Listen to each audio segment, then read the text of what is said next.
Hello class, today I am going to start the next lecture of control and coordination. In last lecture we have learned about the axon, cyton, neuron, dendrite. So I hope that all will be clear to you. So let's start from the next heading, that is synapse. That what is known as synapse किसे कहते हैं? The junction between two adjacent neuron. वो junction जहाँ पे दो adjacent neuron मिलते हैं, that is between the axon ending of one neuron. जहाँ एक्सॉन का फिगर आपको बताया था कि एक्सॉन एंड होता है जहाँ एक न्यूरॉन का, and dendrites of the next, जहाँ पे एक न्यूरॉन का एक्सॉन और दूसरे का डेंड्राइट मिलता है. इसी जंक्शन को क्या कहते हैं? सिनेप्स कहते हैं. And what is nerve impulse? इस सिनेप्स में जो ट्रांसमिट होता है, इन नर्व्स में जो इम्पल्स जाता है उसे क्या कहते हैं? Nerve impulse. It is an electrochemical information signal passing through neuron. जो एक जगह से दूसरी जगह, एक न्यूरॉन से दूसरे न्यूरॉन में पास होता है इंफॉर्मेशन थ्रू द केमिकल, लेकिन उनकी जो स्पीड होती है, जो तेज़ी होती है, वो इलेक्ट्रिक की तरह होती है. So that is known as electrochemical information. इसे ही कहते हैं नर्व इम्पल्स. एक जगह से जो मैसेज सेंड होता है वो नर्व्स एज अ मैसेज दूसरी जगह जो रिसीव करते हैं, दूसरी जगह तक पहुंचाते हैं या दूसरे नर्व्स तक पहुंचाते हैं, that is known as the nerve impulse. Next is neurotransmitter और the neurohormones. Okay, neurotransmitter means जो नर्व्स हैं वो कैसे ट्रांसमिट करते हैं, या जो हॉर्मोन्स हैं उनको कैसे ट्रांसमिट करते हैं. That chemical substance which either transmit or inhibit the message from one neuron to another. वो chemical substance जो क्या करता है? विच आइदर ट्रांसमिट और इनहिबिट, जो ट्रांसमिट करते हैं या इनहिबिट करते हैं, कम करते हैं, the message from one neuron to another, एक न्यूरॉन से दूसरे न्यूरॉन तक. उन्हें क्या कहते हैं? न्यूरो ट्रांसमीटर या neuro hormones. Stimulatory neuro transmitter.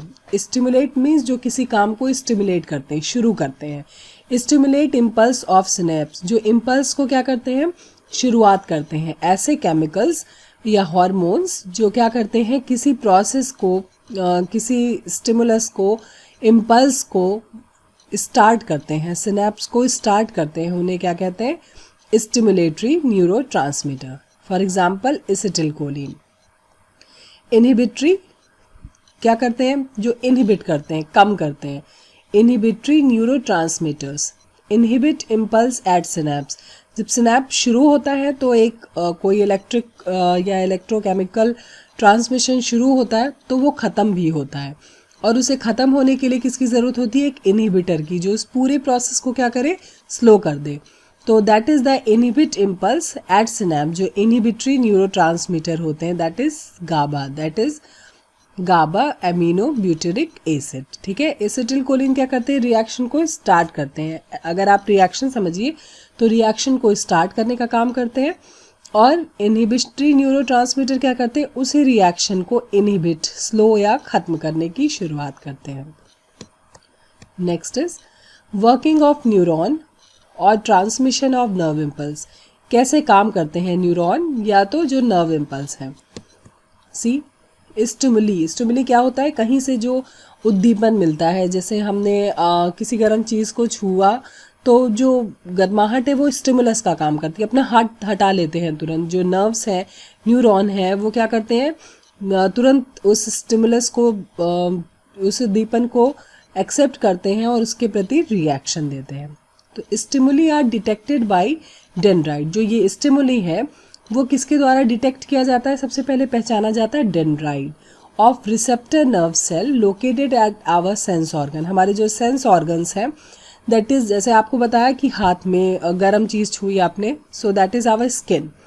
Our ear, eyes, nose, tongue and skin, these are the sense organ and they are the receptors. वो क्या करते हैं? स्टिमुलस को, उद्दीपन को, स्टिमुलस जिसे हिंदी में दीपन कहते हैं, तो इस स्टिमुलस को रिसीव करते हैं. A chemical reaction occurs and create electric impulse. जैसे ही डेंड्राइट इसे रिसीव करता है, वैसे ही न्यूरॉन्स में केमिकल या हार्मोन इलेक्ट्रिक की तरह एक स्पीड से इम्पल्स को कहाँ तक ले जाता है? ले जाता है मीन्स साइटॉन तक. और फिर वहाँ पहचानने के वो उसे इम्पल्स को पहचान के ब्रेन में सेंड करते हैं, जिसे ब्रेन इंटरप्रेट करता है, बताता है कि आपको क्या करना है। अब देखो ये पूरी प्रोसेस इतनी तेज़ होती है, आपने गर्म चीज़ पे हाथ रखा तो आप वेट नहीं करते हो कि ब्रेन रिस्पॉन्स करेगा तो हम हाथ हटाएंगे, अपने आप हट जाता है। तो ये क्या हुआ, दैट इज़ अभी आप बताया था आपको वर्ड, दैट इज़ इलेक्ट्रोकेमिकल, कि हो तो केमिकल के द्वारा रहा है लेकिन कैसे होता है, जैसे इलेक्ट्रिक रिप्लाई करता है, जैसे इलेक्ट्रिसिटी पास होता है उस तरह से, इसीलिए इलेक्ट्रोकेमिकल रिएक्शन कहते हैं। Impulse travel from dendrites and finally reaches axon. अभी बताया कि इम्पल्स ट्रेवल करता है डेंड्राइट से और फाइनली जाता है एक्सॉन में। एक्सॉन एंडिंग सिनेप्टिक नॉब, और जो सिनेप्टिक नॉब्स थे जहाँ पे दो जुड़ते हैं pointed structure, that is known as the synaptic knob. Now see the impulse release some chemical like acetylcholine from synaptic knob, और जो ये इम्पल्स है वो केमिकल रिलीज करते हैं, एसिटिलकोलिन जो मोस्टली क्या करता है, रिएक्शन को शुरू करता है, वो सिनेप्टिक नॉब पर ये केमिकल रिलीज होता है। By these chemical impulses transmit across synapse. अब सिनेप्स क्या होता है, जहाँ पे दो न्यूरॉन मिलते हैं, तो एक न्यूरॉन से दूसरे न्यूरॉन में सिनेप्स के द्वारा ये केमिकल ट्रांसमिट होते हैं। This initiates similar electric impulse in a dendrite of next neuron and thus impulse is transferred from one nerve.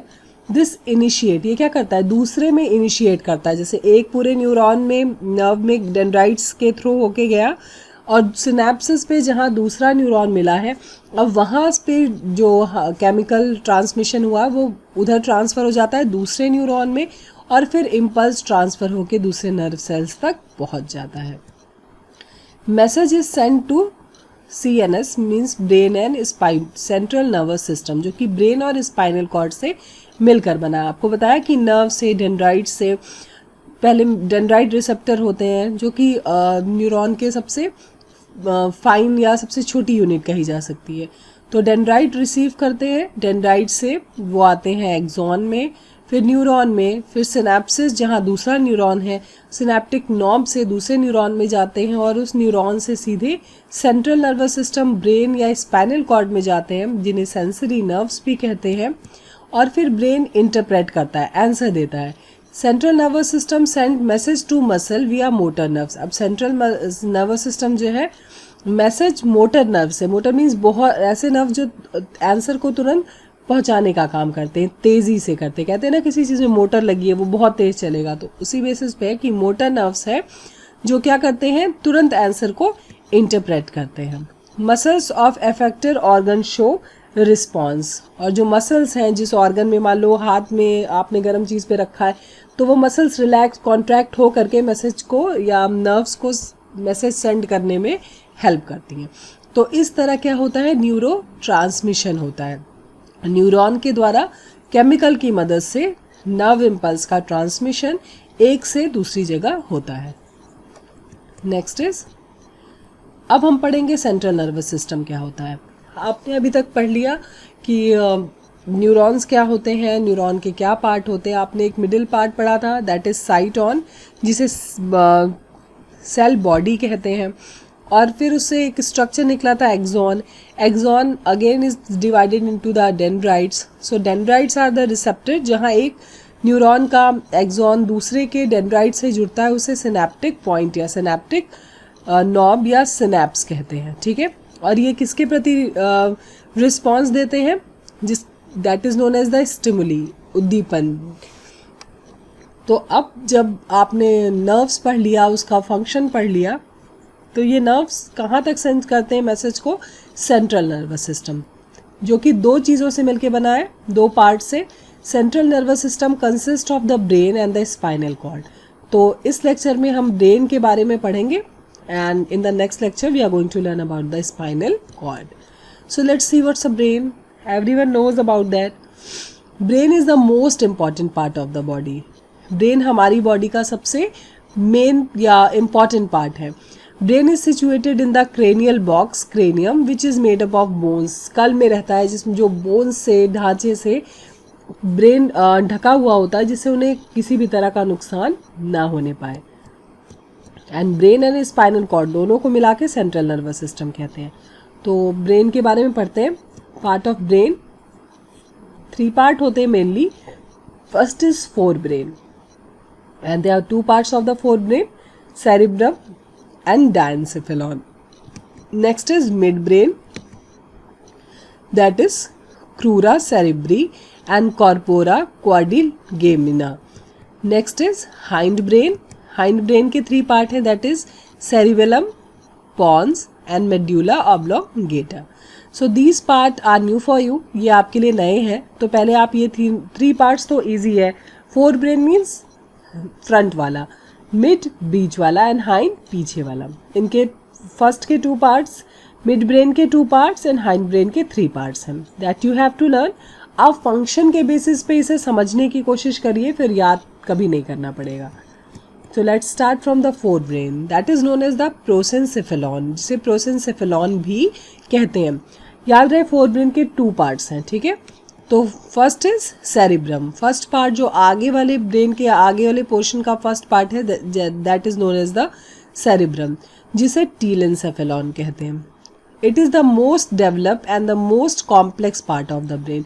सबसे डेवलप्ड है, सबसे ज़्यादा डेवलप है और सबसे ज़्यादा कॉम्प्लेक्स भी है, जटिल भी है, जिसका बहुत सारा फंक्शन है, ठीक है. It makes 2/3 part of the total brain. पूरे ब्रेन का 2/3 पार्ट सेरिब्रम बनाता है. तो ऑब्वियस है कि ज़्यादा कॉम्प्लेक्स है, ज़्यादा काम भी करता होगा. Cerebrum consist of 2 cerebral hemisphere. 2 part से मिलकर पे बना होता है, left and right cerebral hemisphere. 2 part, right hemisphere cerebral and left cerebral hemisphere. Outer part of cerebral hemisphere is known as the cerebral cortex. जो आउटर पार्ट है बाहर का, उसे सेरिब्रल कॉर्टेक्स कहते हैं.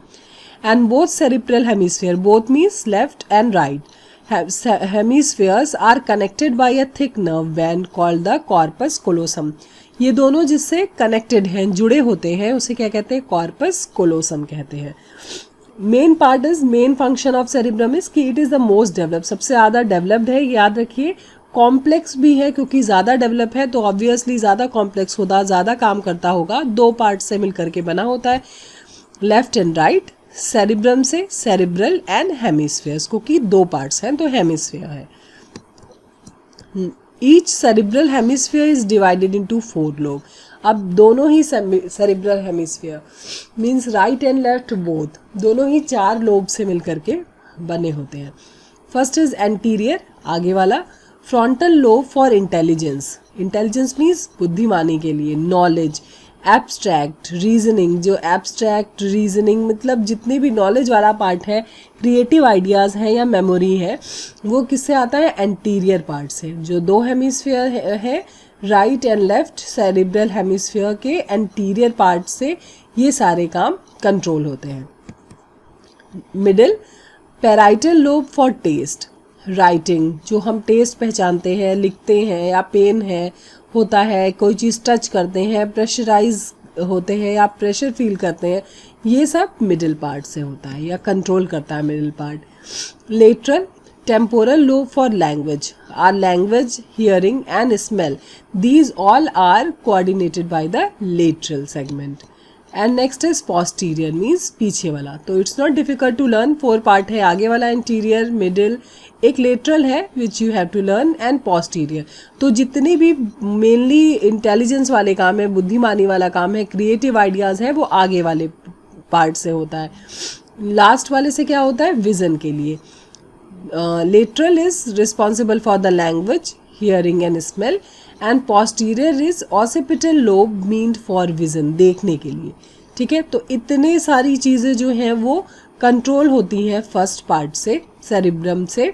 So that's why it is, पता है कि ब्रेन का 2/3 पार्ट ये बनाते हैं, and that's why it is known as that it's a complex. इतने सारे काम करते हैं तो कठिन ही है ना, जटिल है, तो it's known as complex.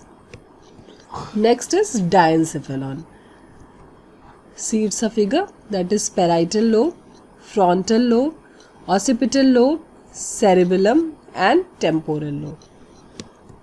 It is a small and posterior part of forebrain. ये forebrain का मतलब आगे वाले ब्रेन का क्या है? स्मॉल पार्ट है और posterior पीछे का पार्ट है. It is covered by cerebrum, जो कि cerebrum से covered होता है. अब इसके भी पार्ट है. First is thalamus. They act as relay station. They receive all sensory impulses from all parts of body and these impulses are sent to the cerebral hemisphere. Relay station means जहाँ पर सारे signals को collect करने का काम होता है. They receive all sensory, जितने भी sensory impulses आते हैं कि किसी चीज़ को पहचानना है तो ये सेंसरी इम्पल्सेस जो भी आते हैं फ्रॉम ऑल पार्ट्स, बॉडी के किसी भी पार्ट से, and these impulse are send to the cerebral hemisphere, cerebral hemisphere तक पहुंचाने का काम करते हैं. Next is hypothalamus. It forms lower lateral wall of diencephalon. ये डायनसेफेलॉन का क्या कहते हैं, लोअर और लेटरल वॉल बनाते हैं. A cross-like structure is found on anterior surface of hypothalamus called as optical chiasma. एक क्रॉस जैसे स्ट्रक्चर बना होता है जो एंटीरियर सरफेस पे पाया जाता है हाइपोथैलेमस के और जिसे ऑप्टिक कियाज्मा कहते हैं, जो ऑप्टिक मीन्स लाइट को पहचानते हैं. Pituitary body is attached to the middle part of hypothalamus by infundibulum. Infundibulum के द्वारा pituitary body से attached होता है. तो इनका काम क्या होता है, दैट इज़ थर्मो रेगुलेशन. क्या करते हैं, थर्मो रेगुलेशन मीन्स टेम्परेचर को रेगुलेट करने का काम करते हैं. बिहेवियर एंड इमोशन, जो भी हमारी बॉडी में बिहेवियर या इमोशनल चेंज होता है, हम जो भी चीज़ महसूस करते हैं वो हाइपोथैलेमस के कारण होता है. एंडोक्राइन कंट्रोल, आपने पूरा एंडोक्राइन पढ़ा है कि एंडोक्राइंस क्या करते हैं, एंजाइम सिक्रीट करते हैं. तो ये सिक्रीशन भी किसके द्वारा होता है, हाइपोथैलेमस के द्वारा. और ये किसके पार्ट्स हैं, these all are the parts of, देखिए अभी आपको बताया था कि ये डायनसेफेलॉन के पार्ट है. और डायनसेफेलॉन किसका पार्ट है, डायनसेफेलॉन हमारे सबसे पहले फोर ब्रेन का पार्ट है. ठीक है, तो थैलेमस हमने पढ़ लिया, हम पढ़ रहे हैं हाइपोथैलेमस. तो हाइपोथैलेमस का क्या काम है कि हाइपोथैलेमस थर्मो रेगुलेशन करता है, बिहेवियर इमोशन चेंज को कंट्रोल करता है, एंडोक्राइन कंट्रोल करता है, बायोलॉजिकल क्लॉक सिस्टम, जितने भी बायोलॉजिकल क्लॉक सिस्टम है, मेंस्ट्रुअल साइकिल है, ये सब का कंट्रोल कौन करता है, ब्रेन का हाइपोथैलेमस करता है. The centres of feeling, pain, hunger, thrust, हमें भूख लगी, गुस्सा आया या प्यासे हैं, ये सारी जो चीज़ें हैं जो हमारी बॉडी में जो हम महसूस करते हैं वो हाइपोथैलेमस के कारण ही होता है.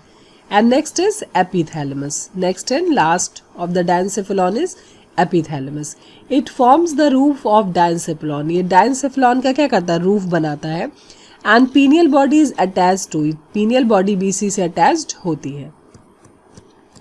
Next is midbrain. I hope forebrain is clear to you. Forebrain clear है. टू पार्ट्स थे, उनके फंक्शन. जो पहला पार्ट था वो क्या करता था, जितने भी क्रिएटिव वर्क है वो उसे कंट्रोल करता था. And next part will be control the secretion, the endocrine secretion, the thermal regulation. These all are controlled by the diencephalon. Now come on the midbrain. That is also known as the mesencephalon.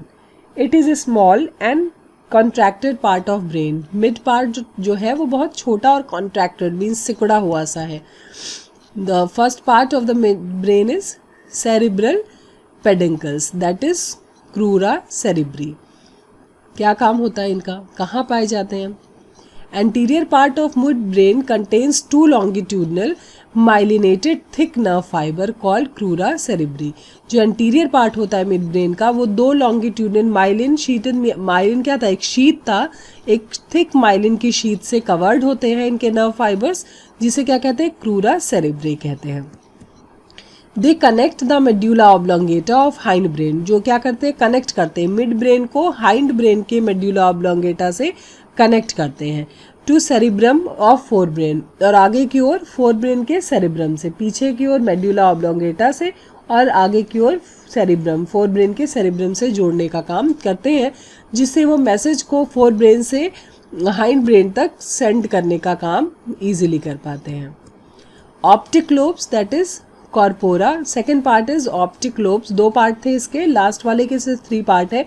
Fore brain के two parts, midbrain के two parts and hind brain के three parts. So the next part is optic lobes, that is corpora quadrigemina. So what is the function on the posterior part of midbrain. Posterior means mid brain का भी जो पीछे वाला part है, तो mid brain छोटा सा ही है, कंस्ट्रक्टेड है, सिकुड़ा हुआ सा है। आगे वाला जो पार्ट था वो दोनों से जुड़ा था, किससे? मेड्यूला ऑब्लोंगेटा पोस्टीरियर साइड में हाइंड ब्रेन से भी और इंटीरियर साइड में फोर ब्रेन से भी। So on the posterior part of mid brain 4 spherical projections are found. 4 spherical projections मिलते हैं, कॉल्ड ऑप्टिक लोब, जिन्हें क्या कहते हैं? ऑप्टिक लोब्स कहते हैं। 4 optic lobes are collectively called corpora quadrigemina, क्योंकि 4 होते हैं इसीलिए इनका नाम है corpora quadrigemina. These mainly control vision. Optic हैं तो ऑब्वियसली ये लाइट सेंसिटिव हैं, तो ये मेनली क्या काम करते हैं? मिड ब्रेन का जो सेकेंड पार्ट है ऑप्टिक लोब्स, ये क्या काम करते हैं ज़्यादातर, या इनका मेन काम है ये विजन को कंट्रोल करते हैं। देखने की क्षमता जो हमारी है वो ऑप्टिक लोब्स के कारण है, मतलब मिड ब्रेन के कारण है। Next is hind brain. अब लास्ट पार्ट आया hind brain. First part as a easily याद करो कि फर्स्ट पार्ट जितने भी क्रिएटिव वर्क हम करते हैं, इंटेलिजेंस का काम करते हैं, देखने का काम करते हैं, टेस्ट पहचानने का काम करते हैं, वो होता है फोर ब्रेन की वजह से। सेकंड जो होता है mid brain, mainly they are responsible for the vision and they connect the forebrain and hindbrain and that's why they send the message from the forebrain to the hindbrain। Connect करता है first part, जोड़ने का काम करता है। एक बार आप फिर से इस नेम दे करके लर्न कर लीजिएगा। जब नेम लर्न हो जाएगा तो फर्स्ट क्रिएटिव के लिए, सेकंड विजन के लिए, आप थर्ड हम आपको पढ़ाएंगे तो बहुत इजीली याद हो जाएगा। बस आपको एक बार ब्रेन के जो पार्ट्स हैं it's new for you, so that you have to learn. So third is hind brain, that is rhombencephalon। And first part is pons. It is a small spherical projection which is situated below the midbrain। ये small एक छोटा सा spherical सा projection है जो कि कहाँ पाया जाता है? Situated below the midbrain के नीचे and upper side of medulla oblongata। hind brain का जो last part है वो medulla oblongata है, तो middle brain, mid brain और medulla oblongata के बीच में पाया जाता है। ठीक है, देखो लिखा है कि situated below the mid brain, मतलब मिड ब्रेन के नीचे एंड अपर साइड और मेड्यूला ऑब्लोंगेटा के ऊपर, तो इट मीन्स कि पॉन्स और मेड्यूला ऑब्लोंगेटा के बीच में पाया जाता है। ठीक है, it regulates the breathing action, और ये क्या करता है? ब्रीथिंग एक्शन, जो हम सांस लेते हैं उसको रेगुलेट करने का काम पॉन्स करता है। Next is cerebellum. 3 पार्ट्स हैं। फर्स्ट इज पॉन्स जो क्या करते हैं? ब्रीथिंग रेगुलेट करते हैं। बी इज सेरिबेलम जो कि क्या करता है? सेरिबेलम, और इसके बाद ही है मेड्यूला ऑब्लोंगेटा इनके नीचे, और पॉन्स के ऊपर क्या पाया जाता था? पॉन्स के ऊपर मिड ब्रेन था, तो पॉन्स जो है किसके बीच में पाया जाता है? मिड ब्रेन और सेरिबेलम के जो बाद वाला पार्ट है मेड्यूला ऑब्लोंगेटा के बीच में पाया जाता है। It is made up of 3 lobe. ये 3 लोब से मिलकर बना होता है, 2 लेटरल लोब एंड 1 वर्मिस।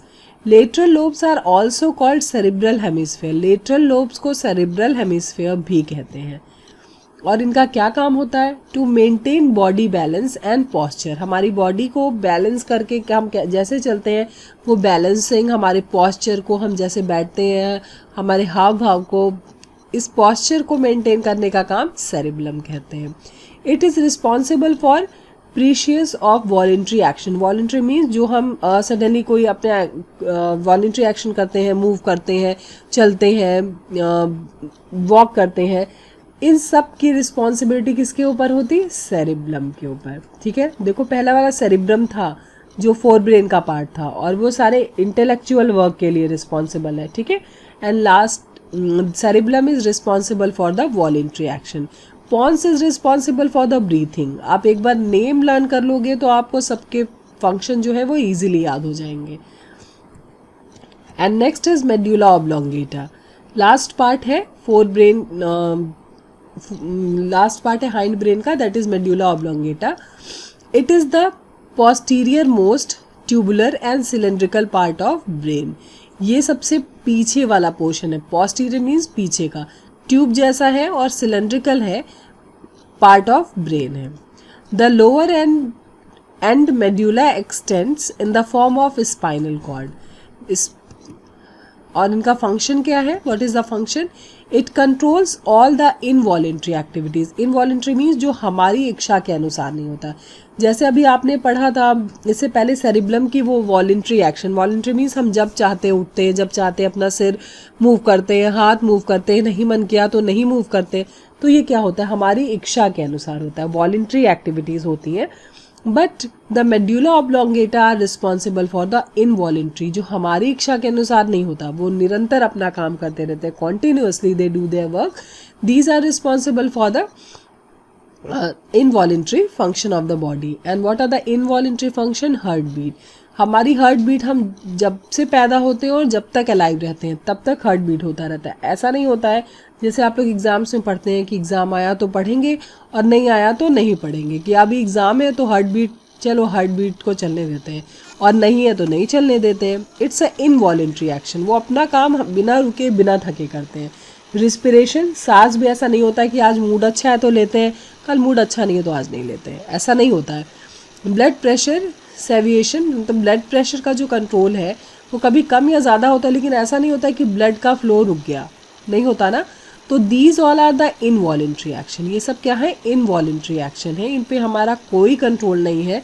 और ये posterior part of the hind brain, that is medulla oblongata, जो हमारे हाइंड ब्रेन मतलब सब ब्रेन के सबसे पीछे वाले पार्ट का सबसे पोस्टीरियर हिस्सा मेड्यूला ऑब्लोंगेटा के द्वारा कंट्रोल होता है।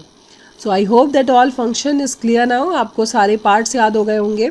दैट फोर ब्रेन के 2 पार्ट्स, पहले ऐसे ही याद करिए कि फोर ब्रेन के 2 पार्ट्स हैं, देन मिड ब्रेन के 2 पार्ट्स हैं, एंड हाइंड ब्रेन के 3 हैं, that is pons, cerebrum and medulla oblongata. So try to learn it, अच्छे से समझ लीजिए, लर्न करने की ज़रूरत नहीं पड़ेगी, समझ में आ जाएगा। I hope this all are clear to you. Next lecture में मिलेंगे, फिर आपको स्पाइनल कॉर्ड पढ़ाएंगे, ठीक है, जो कि सेंट्रल नर्वस सिस्टम का एक पार्ट है। एक पार्ट ब्रेन है जो आज पूरा हो रहा है, और next is spinal cord. See it also concern with some reflexes. ये जो कुछ रिफ्लेक्सेस हमारी बॉडी में होते हैं, दैट इज स्नीजिंग, जो हम छींकते हैं, कफिंग, खांसते हैं, वॉमिटिंग, ऑइंग, these all reflexes are controlled by the medulla oblongata. आपके नाक में कुछ भी चला जाता है, या आप डस्ट वाले प्लेस पे होते हैं, या रिस्पिरेटरी ट्रैक्ट में चला जाता है, तो आप सोच के नहीं छींकते या सोच के नहीं खांसते, अपने आप बॉडी उसे एक्सेप्ट नहीं करती है, and that's why you will sneeze और कफ। और if some undigestible things are present in our body, तो हमारी बॉडी उन्हें एक्सेप्ट नहीं करती, बाहर निकाल देती है। या some time you feel restless, तो ऑइंग मीन्स आपको क्या कहते हैं, ऑइंग को जमाई खुद आ जाती है, ये सब आपके कंट्रोल में नहीं होता। तो these all involuntary function are control by the medulla oblongata. I hope this lecture is clear to you all, and will meet in the next lecture. इसमें हम स्पाइनल कॉर्ड पढ़ेंगे। तब तक के लिए पढ़ते रहिए। Happy learning. Will meet soon.